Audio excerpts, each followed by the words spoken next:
like a slow wave that pulls and gathers and ultimately pushes with enough force and momentum, a crash upon the surface of our sandy shores or rocky shores of awareness, our unconscious mind that, left to its own accord, would remain undisturbed. And it is this tidal wave of varying strengths and dosages that allows for the receding of understanding to awaken this deeper remembrance and essence of who we were always meant to be, but that somehow this world convinced us otherwise.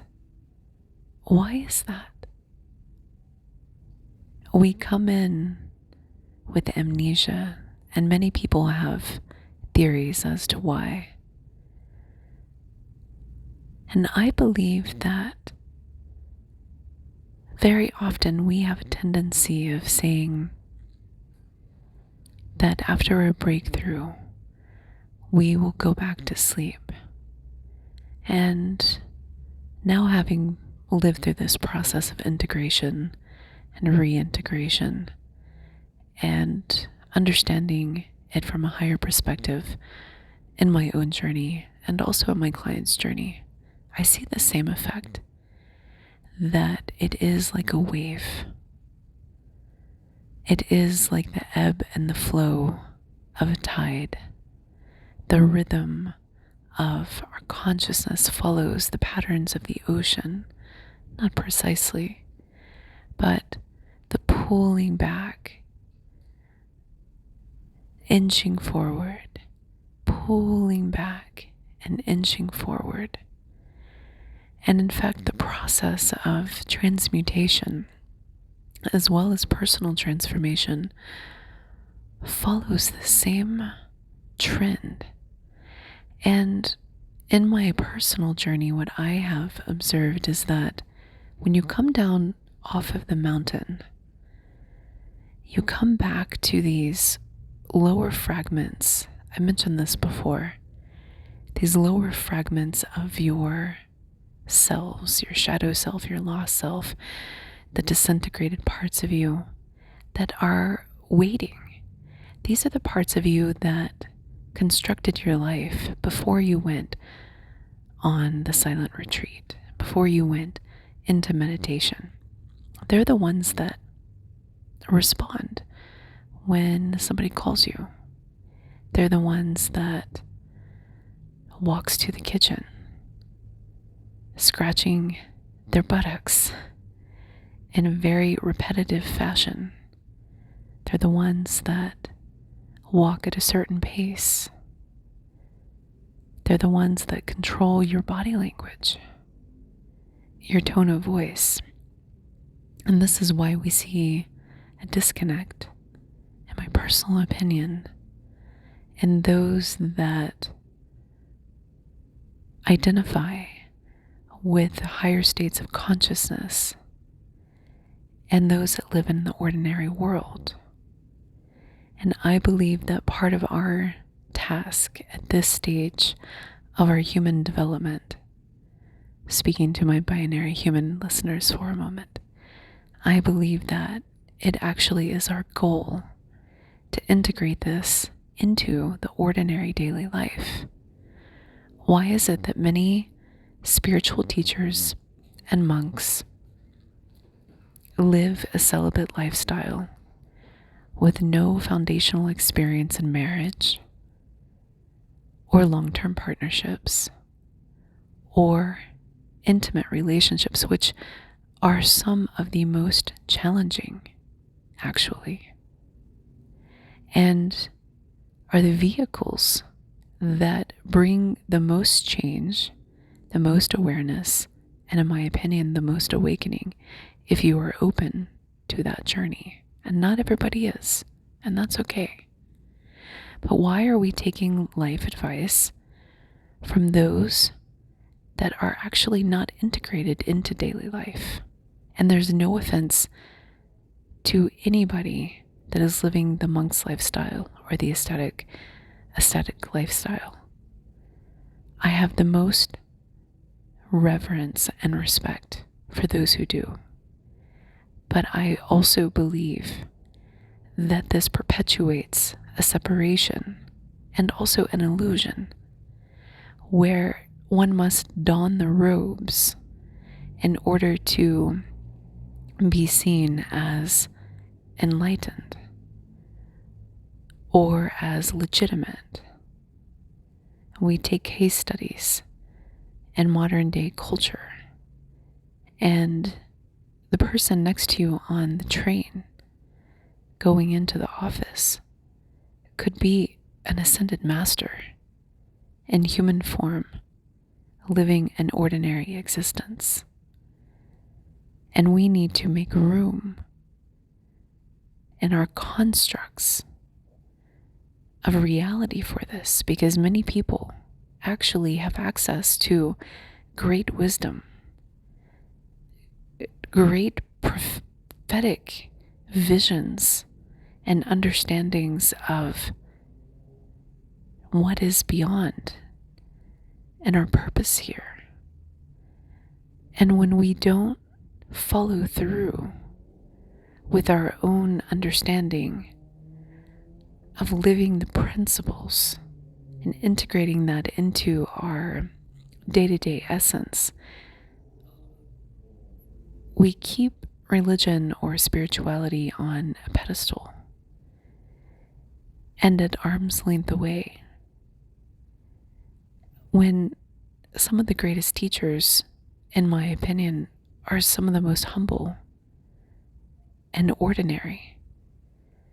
Especially those who, I'm reminded of somebody who I used to work with, who had this channel that he could tap into, that he would just drop these wisdom bombs, and it didn't matter the circumstances of what was happening.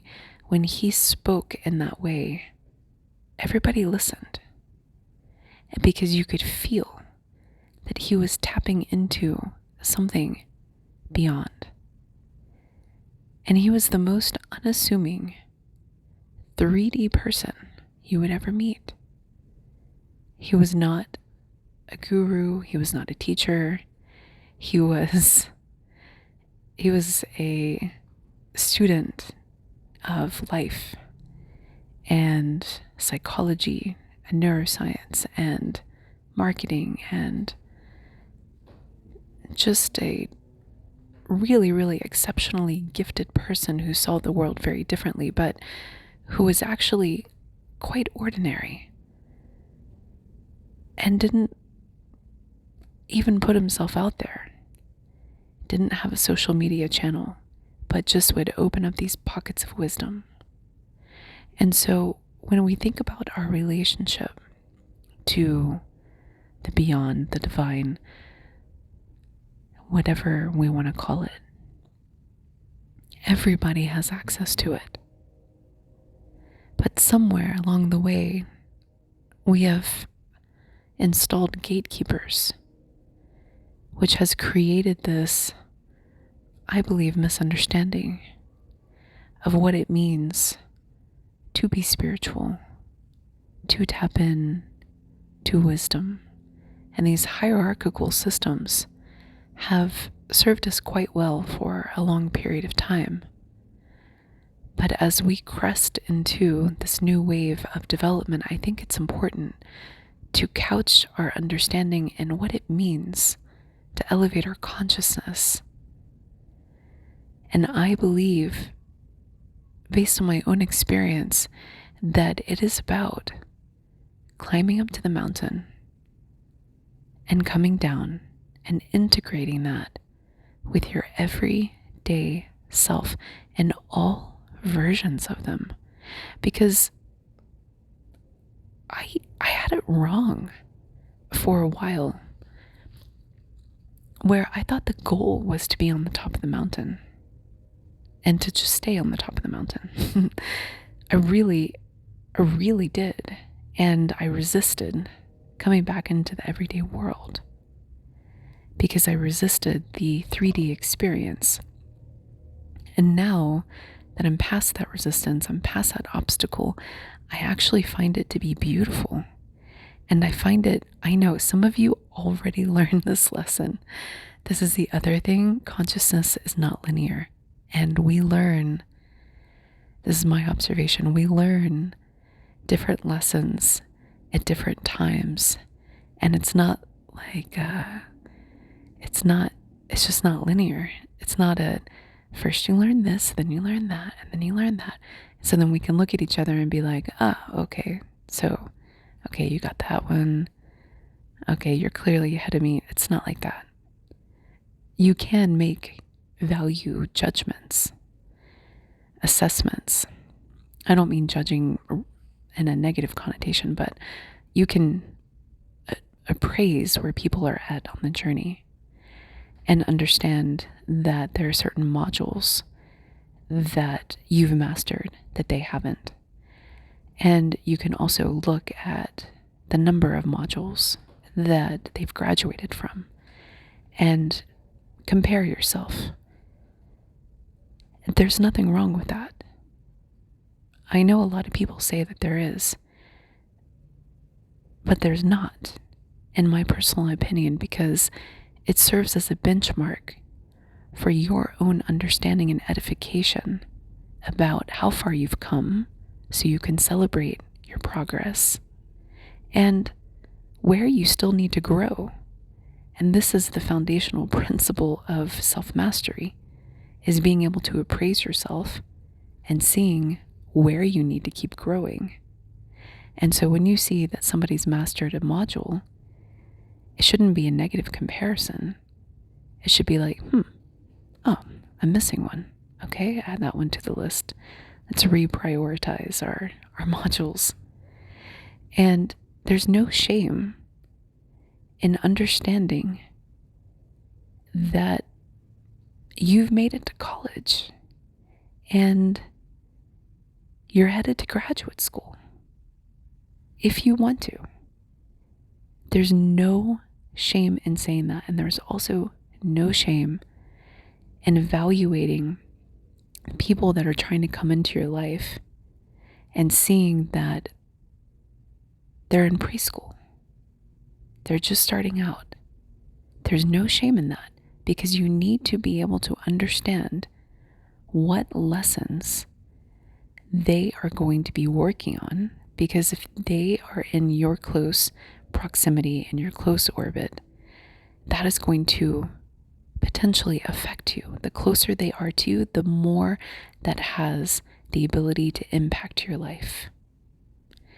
This is what discernment is.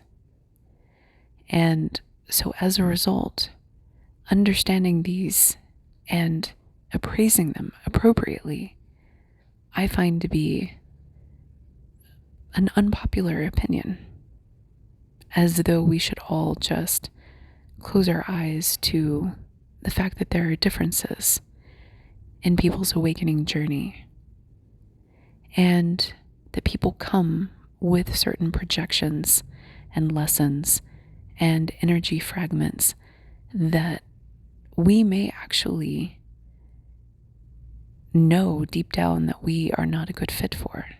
I remember, for example, when I was new in the journey and I magnetized this soul partner,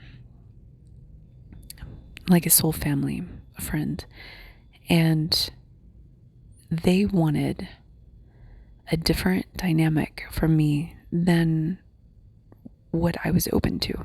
They had a mother wound, and they would call me on their drive home, inserting me as their mother, because they used to do this with their mother, and they had something that they were working on. I don't quite remember what it was, but they weren't as close as they used to be, and so they inserted me into that slot. When I realized that, because we would spend like an hour on the phone, and I realized that we were scratching some itch that they had that didn't feel right to me. Actually, it didn't. It didn't feel comfortable. It didn't feel like I had that karmic template. It didn't resonate with me, and it left me kind of with a energy feeling that it was in a different octave than where I was approaching the dynamic from. So I brought this up to them, being a soul partner, and things deteriorated after that. And ultimately, I walked away from the partnership, and they felt rejected. And this felt doubly hard for them because it was like the symbol of their mother rejecting them, even though I was trying to communicate to them that I perceived that this was happening and that I didn't want that role. They still signed me up for it anyway. And that rejection and abandonment then felt the symbolic weight of their mother wound, which I wanted no part of, actually. So understanding these interplays and the dynamics that everybody's working on,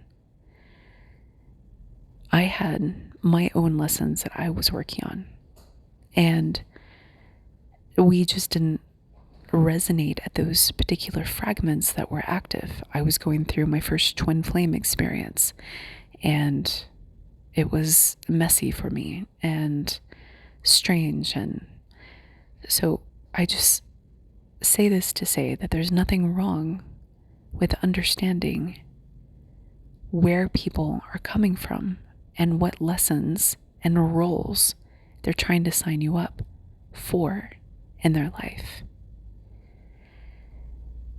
And so I used to think that abandonment of the self was the goal. That you took all of the pieces of yourself that you didn't like and you just left them at the bottom of the mountain and you never came back down. You never had to actually solve the shadow wounds, solve the jealousy, the envy, the pride, the controlling nature of the ego, and all of the ways that our darker personality traits can manifest. And I thought that once you made it to the top of the mountain, that was the goal. I didn't understand that the goal was actually to take the wisdom, the insight, the lessons, and the gifts, and then to infuse it into those past selves, and the reuniting of those selves that are waiting at the bottom is actually such a beautiful experience. I remember listening to a podcast of Aubrey Marcus, who I respect a lot on the journey.